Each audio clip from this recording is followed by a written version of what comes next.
There is a specific kind of silence in the NBA's Eastern Conference right now. It's not the silence of anticipation, and it's not the silence of focus, it's the silence of apathy. It's the tragedy of a slow, grinding mediocrity that eventually gives way to a bottomless pit. The Washington Wizards are once again holding one of the league's worst records. But this isn't new. This is the result of a machine that has been broken for years. We are looking at a franchise that spent a decade refusing to rebuild, only to find themselves stuck in a rebuild that feels like it might never end. After the John Wall era crumbled under the weight of injuries, the franchise clung to Bradley Beal. They chased the 8th seed. They chased the play-in. They were terrified of being bad, so they settled for being irrelevant. It wasn't until 2023 that they finally ripped the Band-Aid off. They traded Bradley Beal to Phoenix, a deal that, to be fair, has actually aged exceptionally well for Washington, netting them the picks that turned into Billo Coulibaly. For the organization, the NBA draft lottery has been less of a salvation and more of a recurring curse. Despite repeatedly holding the maximum 14% odds for the top pick in 2024 and 2025, the flattened odds system saw them slide to no 2 and no 6, respectively. However, the team's struggles go beyond bad luck.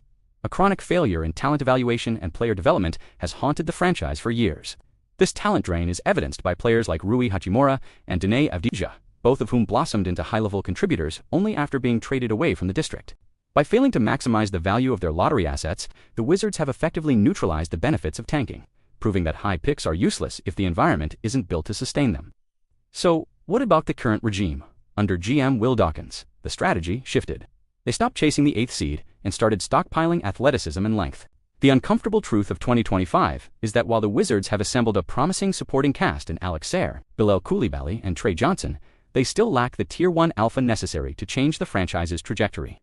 While the front office preaches a patient, youth-focused rebuild, the fanbase is growing weary of a culture of losing defined by 3 consecutive 60-loss seasons. Without a true franchise cornerstone to anchor these young pieces, the organization risks teaching its prospects how to lose rather than building the resilience needed to eventually contend. And now, the Washington Wizards are stuck in a waiting game. They are banking everything on the 2026 draft. They have the young core. They finally have the direction. But until the lottery gods smile on them, or until one of these young players makes a miraculous leap to superstardom, the cycle continues.